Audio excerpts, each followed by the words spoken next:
Hey guys, welcome to Boxing Squared for boxing news and views from around the internet. It seems 2016 Olympic gold medalist Tony Yoka of France has revealed something he wasn't meant to when he told Sky Sports that he will be one of Joseph Parker's sparring partners to prepare Parker for his upcoming unification bout with Anthony Joshua. So hours before that news broke, I had approached Duco Events and they had told me, see on screen, that they weren't going to be publicising the New Zealanders sparring partners. Oh no. I had approached them because I wanted some comment over that, but also on the New Zealand and Australian pay-per-view cost, and more on that in a moment. But clearly Yoka, who was 3-0 as a pro, he didn't get the memo about the sparring partners bit, because when he was asked if he was sparring Parker, he revealed to Sky Sports, yes, in 2 or 3 weeks to prepare him for his upcoming championship against Joshua. Actually, my teammate in the gym, Marlo Moore, went to Joshua's training camp in Sheffield. I'm going to the other side. In case you're wondering, who is Marlo Moore? He's an American heavyweight from California with one professional bout under his belt, which he won. So the 27-year-old's website says he took up boxing at age 15. It wasn't too long after that he hooked up with trainer Virgil Hunter, very good trainer, and he's been with Hunter ever since. His amateur career says, this is the bit on his amateur career, he attained #1 representative in the super heavyweight division for Team USA. Although I have read elsewhere he did fail to qualify for the Rio Olympics. His bio concludes that standing in his glory, Marlo is set to become the champion everyone didn't see coming. So from all of that from his website, it appears that he's got a good amateur pedigree behind him. And given he's with Virgil Hunter, he's sure to be a pretty decent technician as well. And from the little footage that I have been able to find on YouTube, he does have quick hands, he's got quick feet, and he moves very well. In terms of Tony Yoka, so very good choice for Joseph Parker. He's roughly the same height as Anthony Joshua, being 6'7". He has the same reach as Joshua at 82 inches, and for a big man, he moves really well, which actually we are expecting Joshua to be moving better for this unification clash, given that he is going to be shedding some weight, and more on that in a moment as well. So the one thing Yoka can't replicate, is the same level of power as Anthony Joshua. But no doubting, he's a skilled operator overall, and he should give Parker some good work. I'm sure they're bringing in some other guys that can replicate the power side of things and a few other things that Anthony Joshua does. I am pleased to hear that Parker does have top quality sparring in Yoka to test himself against. And no doubt Anthony Joshua is also getting some good work. Okay, moving on. The issue of weight for both Joseph Parker and Anthony Joshua, it really has been an interesting subplot for this unification, as both have freely admitted they've been too heavy in recent fights and will be coming in lighter for their March 31st clash. Joseph Parker somewhere in the high 230s, and Anthony Joshua, well, that's TBC, but it will be lighter. So Eddie Hearn, he's actually given us a snapshot of where Joshua is currently at via his Twitter feed. All the gear on, 17 stone 2.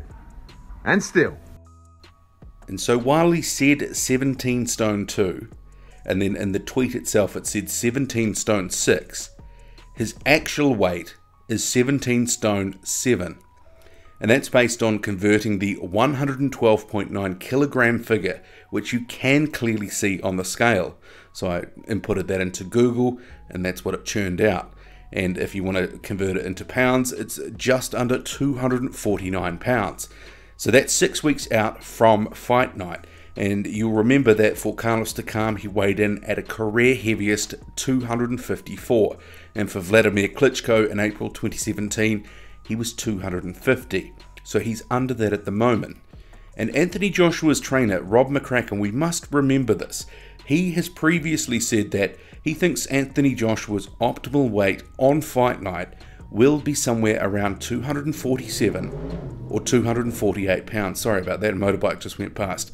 But the caveat there to that is that they will see how Joshua feels during sparring, doing the longer rounds, and that they'll work out an optimum weight for him. But based in the weigh-in, Joshua, he is tracking near to what McCracken feels that his best fight weight is. So I don't think he's actually going to have to lose too much more, because that'll just happen naturally anyway. So he's going to be burning through the energy with all the training, so I'm sure he's eating like a horse. And this photo that he did post on Valentine's Day would seem to indicate that with all the plates of food. But I wouldn't be surprised actually if Joshua came in a little bit lighter than 247 or 248. Well, actually he might be that on the night, but say he might weigh in somewhere around 245-ish. I wouldn't expect him to come in too much lower, but if he does, that would be a surprise. But it's an interesting subplot nonetheless. And just being at the lighter weight, it would appear that where he's right now, it's translating into a bit more speed. Well, to the eye test at least. And that's judging from the latest training video that's been released. So let's watch this and tell me what you think.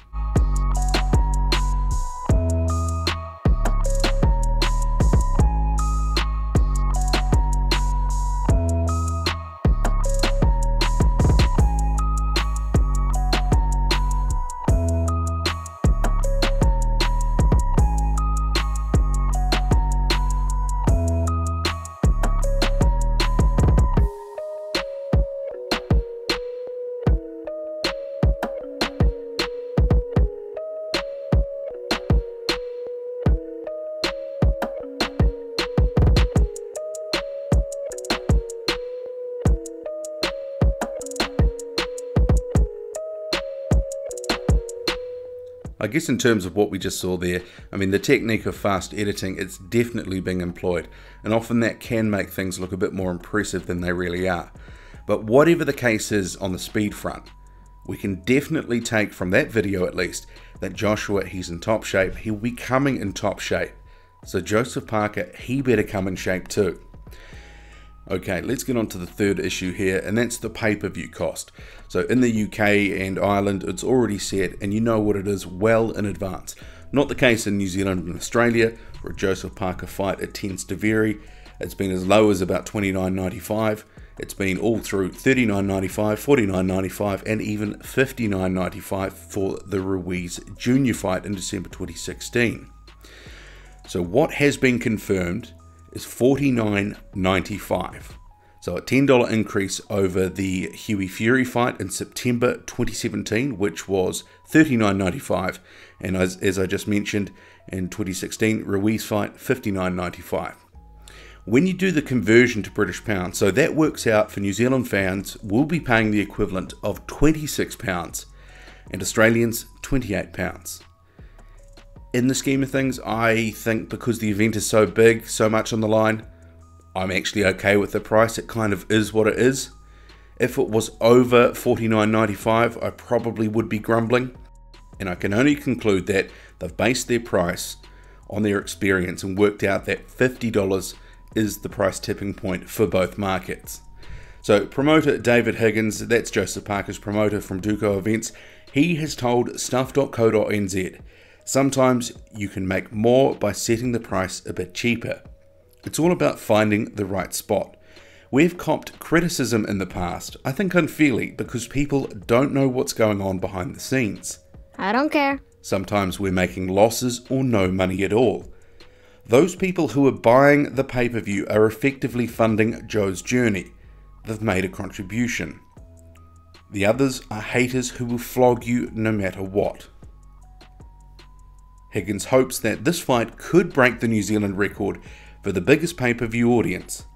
That record is the reported 88,000 who brought the 2009 all-Kiwi boxing clash between David Tua and Shane Cameron, believed to be a world record on a per capita country basis. Okay, so that was David Higgins talking to stuff.co.nz. A few comments on that. The bit about them copping unfair criticism because people don't know what's going on behind the scenes. I mean, come on, Crimea River, why should people care about what's going on behind the scenes? At the end of the day, the fan buying the pay-per-view is parting with their hard-earned money. So what they see is the cost and base their decision to buy partly on that. The other things like supporting Parker's journey, etc., that all factors in, but for many, if it's too expensive, it's just too expensive. People have a tipping point. The criticism that Higgins won't acknowledge when making comments around past pay-per-view events is that fans have had to endure some terrible, terrible cards that parted ways with $30, $40, $50 to watch Joseph Parker effectively dispatch journeyman opposition. And Duco events can try to cut it whatever way they like, but effectively up until about Demetrenko and Takam, all the people before, because Joseph Parker's been on pay-per-view for a long time, since early in his career. A lot of those fights, terrible fights. And you look at the record of the guys that he's beat now, and they've just gone downhill. So they've matched him at the time with guys that had 1 or 2 losses. There was a degree of credibility, but generally after Parker, it's all been downhill from there. So well matched, you know, trying to sell it as a credible opponent for the fans to actually get invested in the events. But don't try to tell us that they were credible opponents, because they weren't. You managed to sell the event, market it well. You either made or lost some money, but people don't care about how much money promoters make or don't make. They care about the fighter, they care about their career. So, I mean, Higgins actually has to consider the other side of it, because I'm not sure enough credit is given to the tens of thousands of people who've paid for event after event, often pedestrian ones, when in reality, if you think about this, if Eddie Hearn put on similar cards in the UK, he'd be run out of the industry. Fact. Higgins also seems to indicate that if you criticise those past events, you're a hater. But maybe if he looked at it from the fan point of view, he'd realise it's not about not supporting Joseph Parker, but rather a complaint about value for money, because sometimes it wasn't there. And that's a fact. Can this event, Anthony Joshua, Joseph Parker, break the 88,000 pay-per-view record in New Zealand? Probably. With a price at $49.95, I think it will, because it is just such a huge event. One of the biggest sporting events this year for New Zealanders. The buzz, it's already starting to build here among casuals. More people are getting interested.